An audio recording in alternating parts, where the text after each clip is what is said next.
बिस्मिल्लाहिर्रहमानिर्रहीम। कुछ बातें, कुछ यादें जिंदगी भर के लिए आपके जहन पर ग्रहण लगा देती हैं, जिसको उतारने में सारी उम्र दरकार होती है। मेरे साथ भी कुछ ऐसा ही हुआ। मेरे हिस्से में कुछ ऐसा आया जिसका दुख मैं ताउम्र अपने दिल से नहीं निकाल सकती। मैंने हमेशा सुना था देवर और भाभी का रिश्ता दोस्ती का रिश्ता होता है, जिसमें इज्जत, प्यार, मोहब्बत, दोस्ती होती है। लेकिन मेरा मेरे देवर से अजीब सा रिश्ता रहा, जो आज भी सोचकर अक्सर मैं घबरा जाती हूँ। मेरा नाम इकरा है। मेरी उम्र 24 साल है। मैं लाहौर में सादा से घर में रहने वाली एक आम लड़की हूँ। मेरी शादी मेरे वालिदैन ने छोटी उम्र में कर दी, क्योंकि हमारे यहाँ रिवाज के मुताबिक बच्चियों की छोटी उम्र में शादी कर दी जाती थी।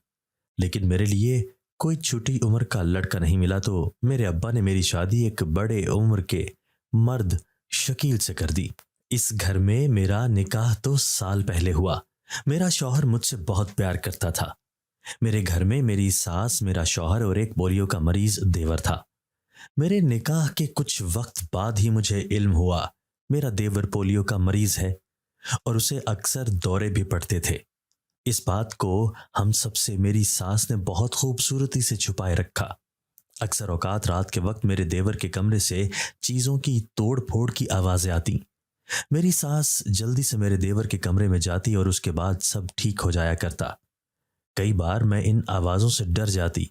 ना जाने क्या क्या होता था मेरे देवर के कमरे में। कभी रात के वक्त कमरे में पानी रखना भूल जाती तो प्यास की तलब से किचन का रुख करती। रास्ते में ही देवर जी का कमरा था।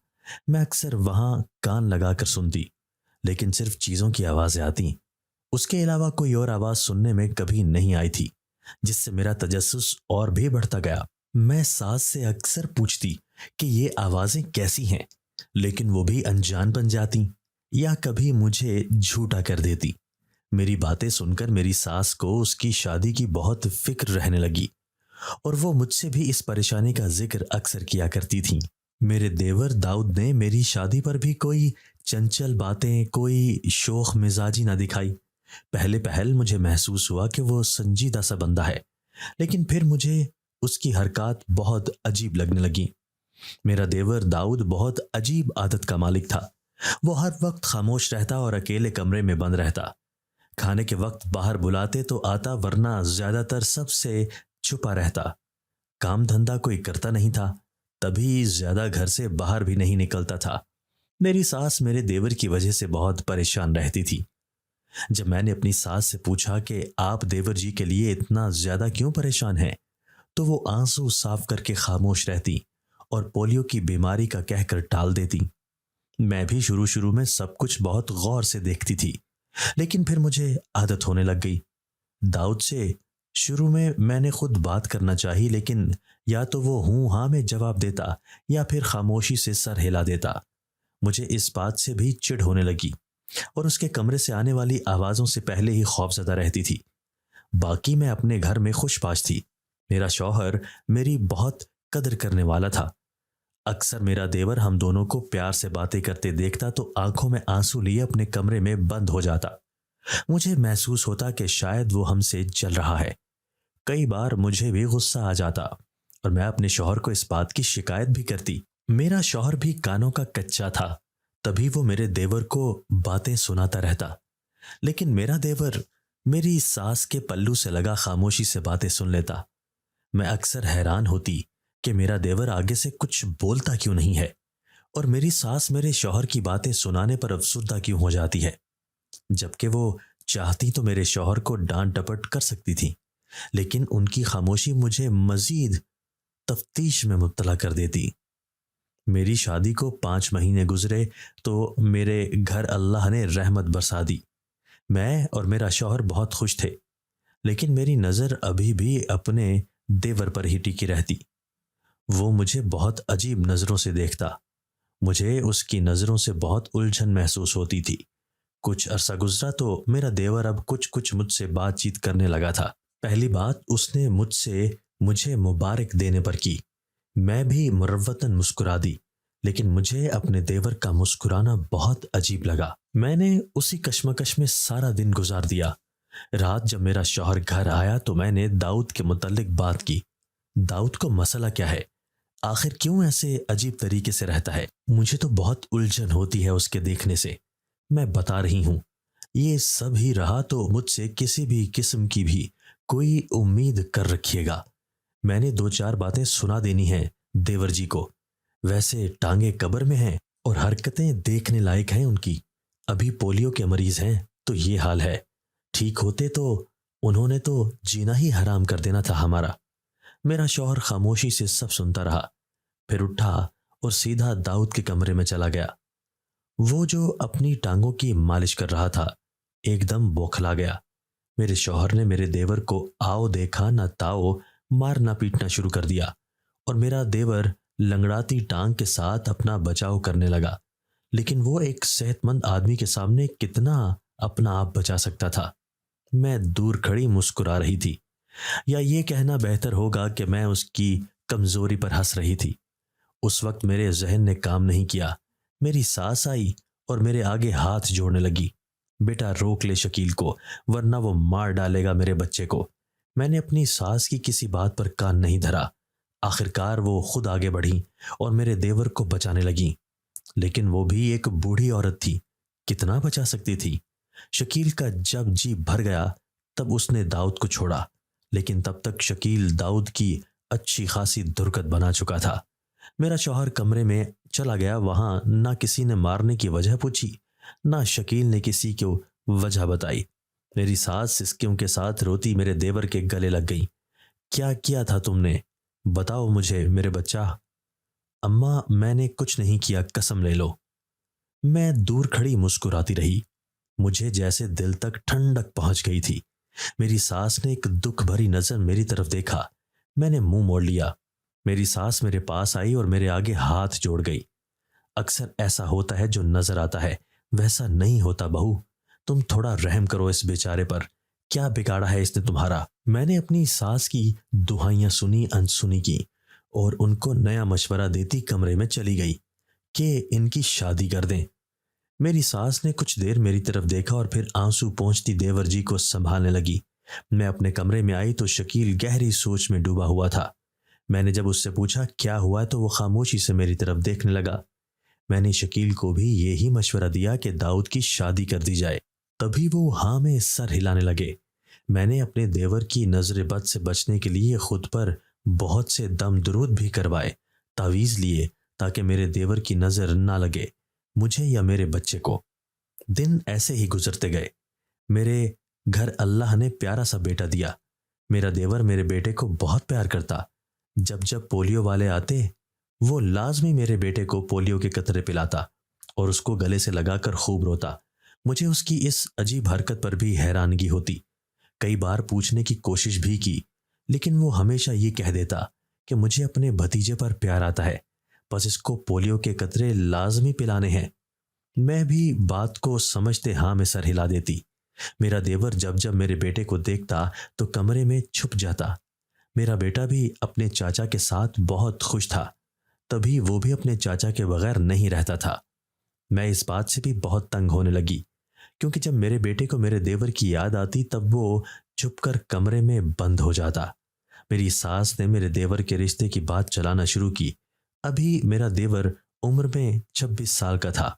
बहुत से रिश्ते देखे, जान पहचान वालों ने भी काफी कोशिश की, लेकिन कोई फायदा नहीं होता था। ये तो हम सब जानते थे कि मेरा देवर पोलियो का मरीज है, जिस वजह से कोई भी लड़की शादी के लिए ना मानती। जब वो 37 साल का हुआ तो मेरी सास ने उसके लिए रिश्ता ढूंढ लिया। मेरी सास एक गूंगी लड़की ब्याह कर ले आई। मुझे इस बात पर खासा ताज्जुब हुआ, क्योंकि मेरे देवर को आए दिन दौरे पड़ते थे, लेकिन ये बात पहले कोई नहीं जानता था। और भला कौन ऐसे शख्स से अपनी बेटी ब्याहेगा जो लंगड़ा कर चलता हो? मुझे इसमें अपनी सास की चाल नजर आई कि उसने मेरे देवर की बीमारी वाली बात को राज रखा होगा। मेरे देवर ने निकाह करते वक्त मेरी सास को ना जाने क्या क्या कहा। दोनों के चेहरों से पता चल रहा था कि वो दोनों खुश नहीं हैं। खैर, लड़की को देवर जी के कमरे में पहुंचाया गया तो मुझे दोनों पर खूब हंसी आई। एक लंगड़ा तो दूसरा गूंगा। लेकिन फिर ये सोच लेती कि एक लंगड़े इंसान को अपनी ठीक ठाक बेटी देनी किसने थी? मेरी देवरानी शक्लो सूरत की खूबसूरत थी और मासूम भी थी। निकाह के कुछ दिन बाद ही उसे देवर जी की बीमारी का पता चल गया। पोलियो का तो वो पहले दिन से जानती थी, लेकिन दूसरी बीमारी जिसको सबसे राज रखा गया था, मेरी देवरानी वो भी जान गई थी। अब वो काफी उदास और डरी सी रहने लग गई। शायद उसके जहन में यह था कि मेरे खाविंद की इस बीमारी का किसी को इल्म नहीं है, और वो किसी हद तक ठीक भी सोचती थी। दिन गुजरते गए। मेरी देवरानी का रवैया भी अब अजीब होने लगा था। रात को देवर के घर आते ही वो सहम जाती और इशारों से कुछ समझाने लगती, मगर सास उसे जबरदस्ती कमरे में भिजवा देती। वो रोती बिलखती वापस से कमरे में चली जाती। मैंने दोनों को कभी भी साथ बैठे ना देखा था। दोनों में हमेशा से ही फासला था। मैं सब कुछ गौर से देखती और समझने की कोशिश करती कि इन दोनों में क्या अनबन चल रही है, लेकिन कोई सिरा हाथ नहीं आता था। भला एक गूंगी लड़की कैसे लड़ सकती है। हर गुजरते दिन के साथ देवर की सेहत बेहतर होती गई। पहले जो वो फिक्रों में ढला रहता था, अब उसकी फिक्रों में थोड़ी सी कमी आई थी। कमजोर सा दाऊद अब थोड़ा भरवीं जिसामत का हो गया था। मेरी देवरानी मेरे देवर के साथ बहुत प्यार करती थी। वक्त पर खाना देती, और खाना भी ऐसा कि एक बार मुंह से लगाओ तो बस उंगलियां चाटते रह जाओ। लेकिन मेरा देवर उसके साथ बस लेने देने वाला ही रिश्ता निभा रहा था। ये सब देखते हम सबको भी अब आदत होने लग गई थी, लेकिन वो जिस पर गुजरती है वो बेहतर जानता है। मैंने कई बार महसूस किया था कि मेरी देवरानी मेरे देवर के घर आते ही डरने लगती है। ये बात मुझे तजस्सुस में डाल देती। एक शाम देवरानी मेरे पास आई और पैरों में गिरकर एक कागज पकड़ाया जिसमें लिखा था, आज रात मेरे कमरे में चली जाओ। मैं उसकी बात पर हैरान हुई। कौन सी औरत रात के अंधेरे में अपने कमरे में भेजती है। मेरी देवरानी बहुत घबराई हुई थी। मैं उसका चेहरा देख रही थी। वो अपने हाथ मलती कुछ परेशान थी। मुझे बहुत अजीब लगा। मैं उसे हाँ कहूं तो क्यों कहूं, लेकिन मैं खुद भी देखना चाहती थी। मुझे भी देखने का इश्तियाक था। मेरे दिमाग में कई सवालों के अंबार ने जन्म लिया, लेकिन मुझे यह समझ नहीं आ रही थी कि मैं अपने शौहर से क्या कहूंगी। मुझे कोई बहाना नहीं मिल रहा था। मैंने अपनी देवरानी को कहा कि मेरे शौहर के कमरे में आने से पहले मेरे कमरे में जाकर चादर ढांप कर सो जाना, तभी मैं उसके कमरे में जा सकती हूँ। पहले तो वो डर रही थी, लेकिन मेरी धमकी देने पर वो मान गई। मैंने उसे धमकी दी कि अगर वो नहीं जाएगी तो मैं भी नहीं जाऊंगी। कुछ देर सोचने के बाद उसने हाँ कर दी। रात के वक्त मेरी देवरानी मेरे पास दोबारा से आई। मैंने उसे दिलासा दिया और मेरे शौहर के घर आने से पहले मैंने अपनी देवरानी को कमरे में भेज दिया, और खुद मैं मुंह ढांप कर अपनी देवरानी के कमरे में जाकर लेट गई। कुछ लम्हों में रूह कांप गई। जब मेरा देवर कमरे में आया, मैंने अपना चेहरा चादर से ढांप लिया ताकि मेरे देवर को मैं पहचान में ना आऊं। मैं अंदर से डर रही थी। ना जाने जब उसे पता चलेगा तो वो मेरे साथ कैसा सलूक करेगा। लेकिन मैं खामोशी से लेटी रही। मेरे देवर ने बिस्तर पर बैठते ही मुझे अपनी बीवी समझते दो चार बातें की, और फिर वो वॉशरूम में चला गया। वापस आया और अपनी टांगों पर मालिश करने लगा। जब वो बेड पर आया तो जारो कतार रोने लगा। मैं अपने देवर की इस हरकत पर बहुत हैरान हुई, लेकिन खामोश रही। मेरा देवर ऊंची ऊंची कुछ बुड़बुड़ा रहा था कि मुझे पोलियो क्यों है। काश मैं ऐसे ना होता। काश मैं भी अपनी जिंदगी सुकून और खुशी से गुजार रहा होता। मुझे अपने देवर का रोना बेचैन कर रहा था।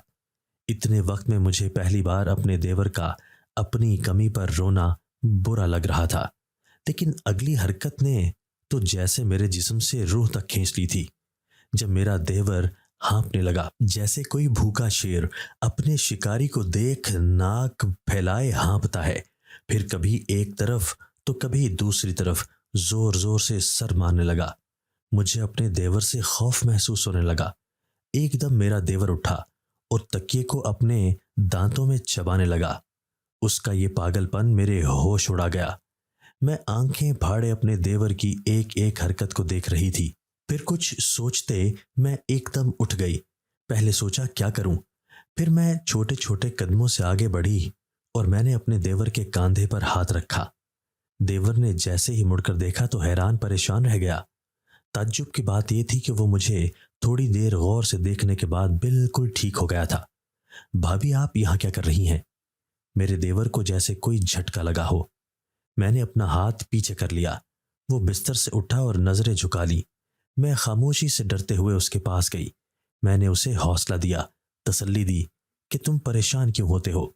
लेकिन उसका कहना था, कल को जब मेरे बच्चे भी पोलियो का शिकार होंगे तो वो भी मेरी तरह एहसास कमतरी का शिकार रहेंगे। मुझे इस पर बहुत तरस आया। मुझे अंदाजा हो गया कि उसके साथ क्या होता है। शायद वो ये सब नहीं जानता, इसीलिए मैंने उसे समझाया कि तुम परेशान नहीं होना। तो तुम्हारे बच्चे पोलियो का शिकार होंगे, ना वो एहसास कमतरी का। यही वजह थी कि मेरी देवरानी मेरे देवर को इशारों में समझा समझा के थक गई थी। तभी वो मेरे पास आई ताकि मैं उसे समझा सकूं। मेरे देवर की शादी गूंगी लड़की से इसलिए की गई ताकि बाकी सब की तरह उसका कोई मजाक ना उड़ा सके। मेरे देवर ने मुझे अपनी सारी दास्तान सुनाई। उसका कहना था कि जब वो छोटा था और स्कूल में पढ़ने जाता था तब सब दोस्त उसका मजाक उड़ाया करते थे। वो बहुत मुश्किल से पढ़ लिख पा रहा था। जब जब वो चलता तब तब उसकी क्लास के बच्चे उसका मजाक उड़ाया करते। मुश्किल से उसने स्कूल छोड़ा तो कॉलेज में भी यही हाल था। लेकिन सबसे बुरा जो हुआ उसके साथ वो ये था कि उसको कॉलेज के दिनों में एक लड़की से प्यार हो गया। लेकिन अपनी कमी की वजह से वो कैसे उस लड़की से अपने प्यार का इजहार कर पाता। मुझे अंदाजा हुआ कि उसने बहुत सी कमियां एक कमी के पीछे देखी, जिसमें सबसे ज्यादा उसने नुकसान अपने प्यार को खोने पर उठाया। मैंने तसल्ली से बैठकर उसकी दुख भरी दास्तान सुनी, जिसमें मुझे इस बात का भी इल्म हुआ कि मेरी सास क्यों हर वक्त मेरे देवर की वजह से परेशान रहती थी। मेरी सास वाहिद मेरे देवर की राजदार थी और उसके हर गम में बराबर की शरीक थी।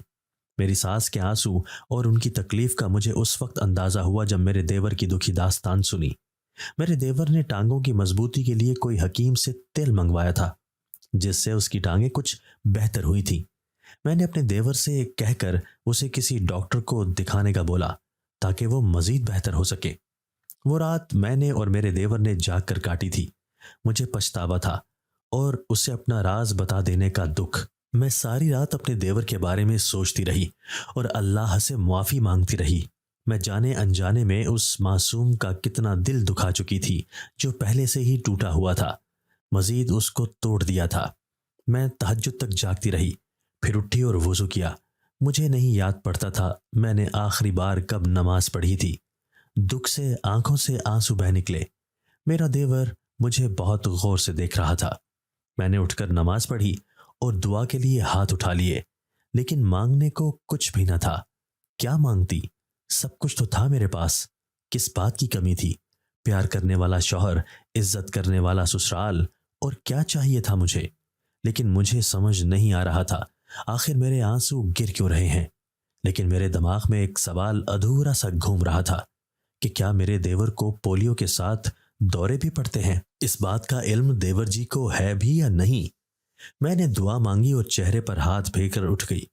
मेरा देवर अभी भी मुझे ही देख रहा था। मैंने नरम निगाहों से अपने देवर की तरफ देखा और आराम से उसके कमरे से निकल गई। अपने कमरे में आई तो मेरा शौहर घोड़े बेचे सो रहा था। मेरी देवरानी जो बाजुओं को आंखों पर रखे सिंगल सोफे पर लेटी हुई थी। मैंने बगैर शोर पैदा किए अपनी देवरानी को जगाया, जो पहले तो हड़बड़ा कर उठी और फिर डरी सहमी सी मेरी तरफ देखने लगी। मुझे इस पर जी भर के तरस आया।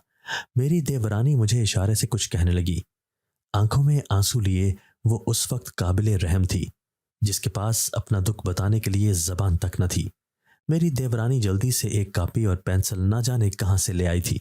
उस पर कुछ लिखती उसने कॉपी पेंसिल मेरी तरफ किया, जिसे मैंने नरमी से पकड़ लिया। मैंने जैसे ही लिखी हुई तहरीर पढ़ी तो मेरी रूह कांप गई। कागज पर लिखा हुआ था, क्या देखा कल रात मेरे कमरे में। मैंने जल्दी से अपनी देवरानी को गले से लगाया, क्योंकि जो मैंने देखा था वो मासूम न जाने कब से देख रही थी। मैंने उसे इशारे से पूछा कि कब से चल रहा है ये सब। तब उसने बताया कि शादी की पहली रात से ही ऐसा चल रहा है। उसने मुझे इशारे से बताया कि मेरा देवर सारी सारी रात खुद से बातें करता रहता है और फिर ना जाने उसे क्या हो जाता है कि उसके चेहरे और पूरे जिस्म को झटके लगना शुरू हो जाते हैं। मेरी आंखों से आंसू बहने लगे। मैंने अपनी देवरानी को प्यार किया और उसे तसल्ली दी कि सब ठीक हो जाएगा। मेरा शौहर अभी भी ख्वाब खरगोश के मजे लूट रहा था। मुझे अपनी सास पर बहुत गुस्सा आया कि पहले उसने हम सब से छुपाया और फिर अब मेरी देवरानी से भी सब छुपाया, जिसने सारी जिंदगी गुजारनी थी। मुझे अपनी सास पर बहुत अफसोस हुआ, लेकिन अब क्या किया जा सकता था। मैंने शकील से बात करने का सोचा। पहले तो खुद पर भी शर्म आई कि किस मुंह से बात करूं, लेकिन जैसे ही अपनी देवरानी का चेहरा देखा तो मुझे सब भूल गया। मैंने सोच लिया था कि मैं अपने शौहर से जरूर बात करूंगी ताकि इस बीमारी का कोई हल निकाला जा सके। लेकिन इससे पहले मैं अपनी सास से अपनी मासूम देवरानी पर किए गए जुल्म की वजह जानने चाहती थी। सुबह सूरज की किरणें फूट पड़ी थी। हर तरफ सूरज की रोशनी ने अपने पर फैला लिए थे। मैंने अपनी देवरानी का हाथ पकड़ा तो मुझे उसके जिस्म में हरारत सी महसूस हुई। वो बुखार में तप रही थी। मैं उसे कमरे से लेकर बाहर आई और किचन में ले गई। उसे अपने पास बिठाया और उसके लिए नाश्ता बनाने लगी। मैंने अपनी देवरानी से रात के बारे में पूछा कि कोई मसला तो नहीं हुआ था, जिस पर उसने हल्का सा ना में सर हिला दिया। मैंने हैरत से अपनी देवरानी की तरफ देखा। क्या वाकई कुछ नहीं हुआ? मेरे शौहर ने तुम्हें नहीं पहचाना क्या? उसने दोबारा से कॉपी पेंसिल पकड़ी और उस पर लिखकर बताया कि तुम्हारे शौहर को तो होश ही कोई नहीं थी। आंखें लाल हुई थी और उन्होंने मेरी तरफ देखा तक नहीं, बस आते ही अपने बिस्तर पर लेटकर सो गए। मैं तंजिया मुस्कुरा दी, लेकिन कुछ भी बोली नहीं, क्योंकि अब मुझे इस बात की आदत हो गई थी। मेरा शौहर जो शराबी था, लेकिन मैंने हमेशा सबसे छुपा कर रखा और सबके सामने हंसी खुशी जिंदगी गुजारी ताकि किसी को मेरी कमी पर कोई शक ना हो, कोई मेरा मजाक ना उड़ाए। लेकिन मैं कितनी बुरी साबित हुई थी। मुझे बहुत अफसोस हुआ। मैंने ऐसा क्यों किया? मैंने अपने देवर का मजाक क्यों उड़ाया, जबकि अल्लाह ने मेरा कितना भरम रखा हुआ था। मैंने अच्छा सा नाश्ता बनाया और अपनी देवरानी को दिया। खुद भी उसके साथ बैठकर नाश्ता किया। मेरी देवरानी मुस्कुराते हुए मेरी ही तरफ देख रही थी। उसने इशारे से कहा, आप बहुत अच्छी हैं। मुझे इसका ऐसे कहना बहुत बुरा लगा। मुझे लगा वो मेरा मजाक उड़ा रही है, क्योंकि मैं तो अच्छी नहीं थी। मारे शर्मिंदगी मेरी आंखों से आंसू बहने लगे। मुझे आज उन आंसुओं की कीमत का अंदाजा हुआ कि ये कितने कीमती हैं। शादी से अब तक मेरी देवरानी मेरे साथ ज्यादा बातचीत नहीं करती थी। कुछ वजह मेरा उसे धुतकारना भी था कि मैंने अना में कभी उसको मुंह नहीं लगाया था। हम दोनों ने नाश्ता किया। इतनी देर में मेरी सास उठकर बाहर आ गई। मैंने अपनी सास की तरफ गुस्से से देखा और अपनी देवरानी का हाथ पकड़कर बाहर सहन में ले आई। मेरी देवरानी ने चौंक कर मेरी तरफ देखा, क्योंकि मेरी सास का नाश्ता वो ही बनाती थी। उसके देखने पर मुझे हंसी आ गई, क्योंकि वो पूरा मुंह खोले मेरी तरफ देख रही थी। उसने इशारे से कहा कि अम्मा के लिए रोटी बनानी है। मैंने उसे चुप रहने का इशारा किया और एक जबरदस्त घूरी से नवाजा। वो मेरी इतनी सी घूरी पर ही डर गई। मैंने उसे अपने साथ लगाया और बाहर सहन में रखी चारपाई पर उसे लिए बैठ गई। मेरी सास थोड़ी देर हमारा इंतजार करती रही और फिर खुद ही अपना, मेरे शौहर और मेरे देवर का नाश्ता बनाने लग गई। मेरे देवर को भी अब नौकरी मिल गई थी, इसीलिए वो भी अब जल्दी घर से बाहर चला जाता था। दोपहर के वक्त मेरी देवरानी अपना काम कर रही थी। जब मेरा बेटा सोया हुआ कमरे से बाहर आया, मैंने उसे उसकी चाची के पास बैठा दिया। मामा, मुझे चाची बहुत अच्छी लगती हैं, तो आप चाची के बेटे बन जाओ। वाकई मेरी देवरानी हमारी बातें सुनती खुश हो रही थी और फिर प्यार से मेरे बेटे को अपनी गोद में बिठा लिया। ऐसे ही दिन गुजरा। मेरी सास सारा दिन हम दोनों को देखती रही, लेकिन बोली कुछ नहीं थी। रात के वक्त मैंने सबका खाना इकट्ठा लगाया। सभी हैरान थे, क्योंकि सबसे खाना अलग भी मैंने ही किया था। सबकी नजरों को पड़ने के बावजूद मैं खामोशी से अपना काम करती रही। सब जब खाने के लिए बैठ गए, मेरी देवरानी मेरे साथ आकर बैठ गई। मैंने उसे घूर कर इशारा किया कि अपने शौहर के पास जाकर बैठो, तो उसने डर कर ना में सर हिला दिया। मैं अपना सर पकड़ कर बैठ गई। मैंने खाने के दौरान बात शुरू की। आप में से कौन कौन दाऊद की बीमारी के बारे में जानता था? मेरी बात पर मेरे शौहर के अलावा बाकी सबके रंग उड़ गए। मेरी देवरानी ने मेरा बाजू मजबूती से पकड़ लिया, जैसे अभी देवर जी मेरी देवरानी को उठाकर बाहर फेंक आएंगे। मेरे शौहर ने चौंक कर मेरी तरफ देखा और सवाल किया, कौन सी बीमारी की बात कर रही हो? मेरी सास ने अंदर लुकमा दिया, बेटा पोलियो की बात कर रही है। मैंने अपनी सास की चालाकी पर उनको घूर कर देखा और आंखें घुमाने लगी। मैं देवर जी के दौरे पड़ने वाली बीमारी की बात कर रही हूं, मैंने एक एक लफ्ज चबाकर कहा। मेरे देवर ने घूर कर मेरी तरफ देखा। मैंने सबकी नजरों को पढ़ा।